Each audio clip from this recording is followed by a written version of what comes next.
மாண்புமிகு பேரவைத் தலைவர் அவர்களே, மாண்புமிகு முதலமைச்சர் அவர்களே, காவிரி நதிநீர் விவகாரத்தில் தமிழக விவசாயிகளின் வாழ்வாதாரத்தையும் நமது மாநிலத்தின் வரலாற்று சிறப்புமிக்க நதிநீர் உரிமைகளையும் காப்பதில் இந்த அரசு துளியும் சமரசம் செய்து கொள்ளாது என்பதை இப்பேரவையில் உறுதியாக தெரிவித்துக் கொள்கிறேன்.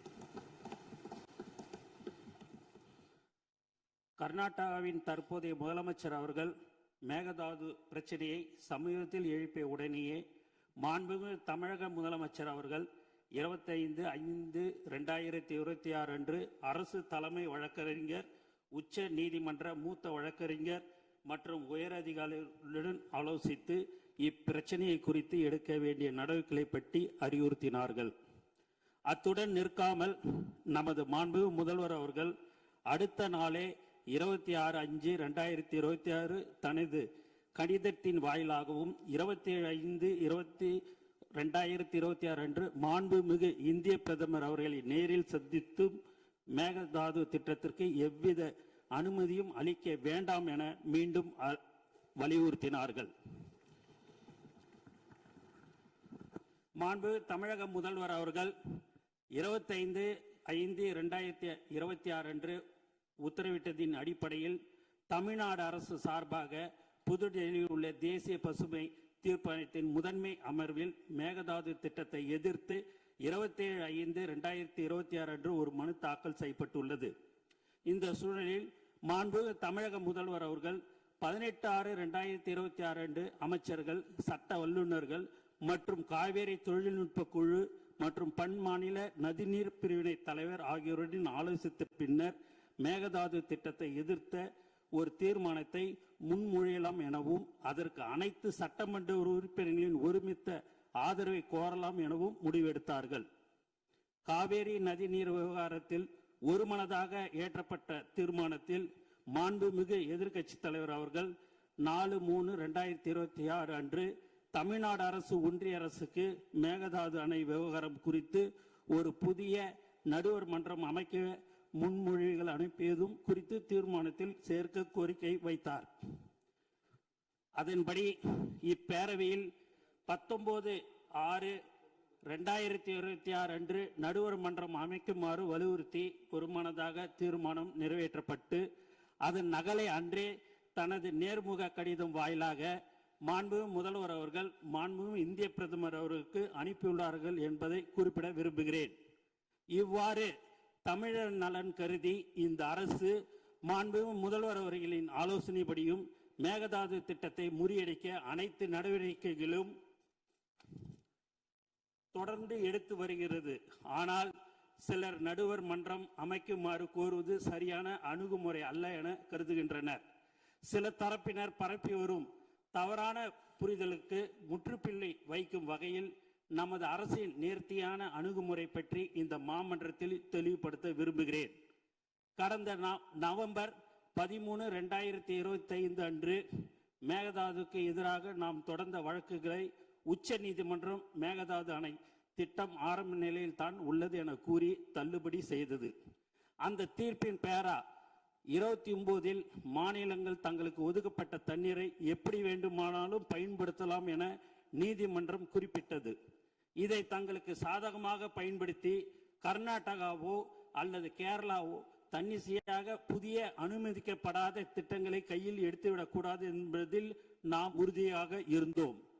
டிசம்பர் 2025 ஒன்றிய அரசு தன்னிச்சையாக காவேரி நீர்வள திட்டங்களை மதிப்பீடு செய்வதற்கான வழிகாட்டுதலை வெளியிட்டது.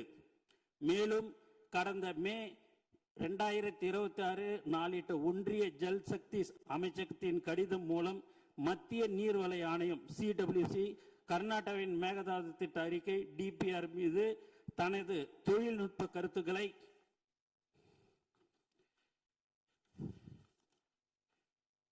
வழங்கி அடுத்த கட்ட நகர்வுக்கு காத்திருப்பது அம்பலமாகியுள்ளது. இருப்பினும் இந்த வழிகாட்டுதல்களை கடுமையாக எதிர்த்தும் தமிழ்நாடு அரசு 9/6/2026 அன்று ஒரு கடிதம் எழுதியுள்ளது.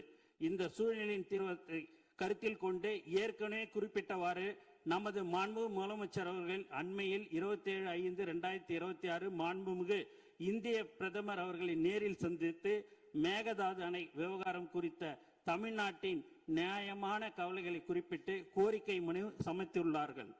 தமிழ்நாட்டின் ஒப்புதல் இல்லாமலும் நடுவர் மன்ற தீர்ப்புக்கு முரணாகவும் மேகதாது பகுதியில் எந்த ஒரு கட்டுமான பணிகளும் அனுமதிக்க கூடாது என்று அக்கோரிக்கையில் மிகவும் வலியுறுத்தி கேட்டுக்கொள்ளப்பட்டுள்ளது.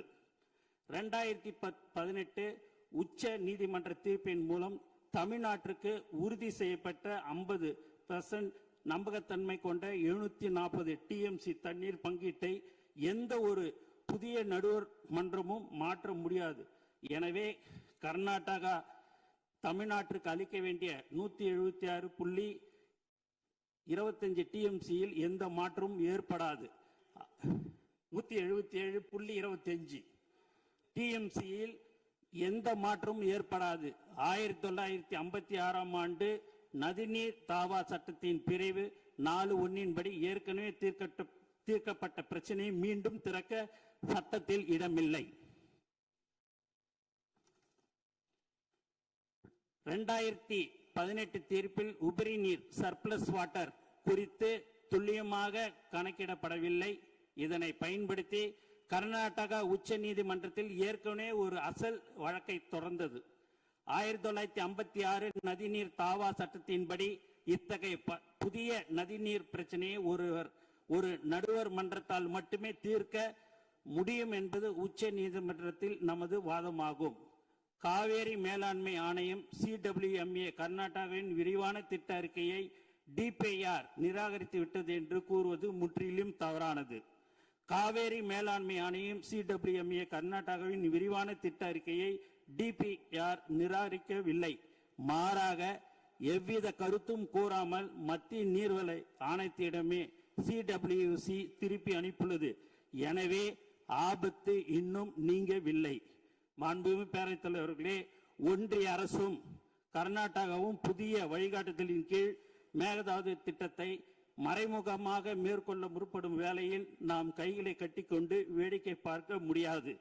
அந்த வகையில் மாண்புமிகு முதலமைச்சர் அவர்கள் மாண்புமிகு இந்திய பிரதமர் அவர்களிடம் வழங்கிய கோரிக்கையின் தொடர்ச்சியாகவும் ஒன்றிய அரசின் தன்னிச்சையான நகர்வுகளை முடக்குவதற்கும் உபரி நீர் மீது தமிழ்நாட்டின் உரிமையை நிலைநாட்டுவதற்கும் ஒரு மிக சிறந்த அணுகுமுறையாகவே புதிய நடுவர் மன்ற கோரிக்கையை முன்வைத்துள்ளோம்.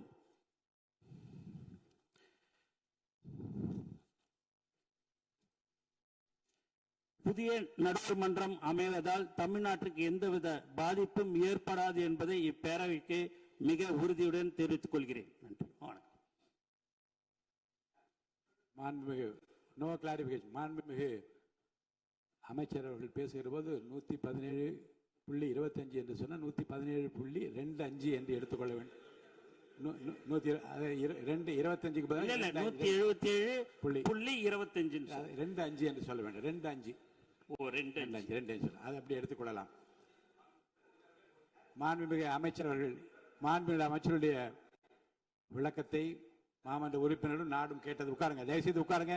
இடையில நான் அனுமதிக்க முடியாது. தயவுசெய்து உட்காருங்க, தயவுசெய்து உட்காருங்க, அமைதியை உட்காருங்க. இந்த மேகதாது பிரச்சனையை பற்றி பாரதிய ஜனதா கட்சி உட்பட அவையில் உள்ள அனைத்து கட்சிகளும் ஏகமனதாக ஒரு தீர்மானத்தை நிறைவேற்றி இருக்கிறோம். அதில் எந்த விதமான ஆட்சேபனை இல்லாமல், எதிர்கருத்து இல்லாமல் எல்லா கட்சிகளும் ஏற்றுக்கொண்டு ஒப்புதல் அளித்து ஆம் ஏற்போரே அதிகம் என்று கருதுகிறேன், ஏற்போரே அதிகம், மறுப்போர் இல்லை என்று ஏகமனதாக சொல்லிய பிறகு இனி இந்த மாமன்றத்தில் அந்த தீர்மான மேகதாது பற்றி பேசுவதற்கு நான் அனுமதிக்க மாட்டேன். மற்ற விஷயங்களை பற்றி மட்டும்தான் பேச முடியும். அதை நான் உறுதியாக சொல்கிறேன். மேகதாது பிரச்சனைக்கு ஏகமனதாக தீர்மானம் நிறைவேற்றப்பட்டு ஒப்புதல் அளிக்கப்பட்ட பிறகு அதை பற்றி பேசுவதற்கு இனி அனுமதி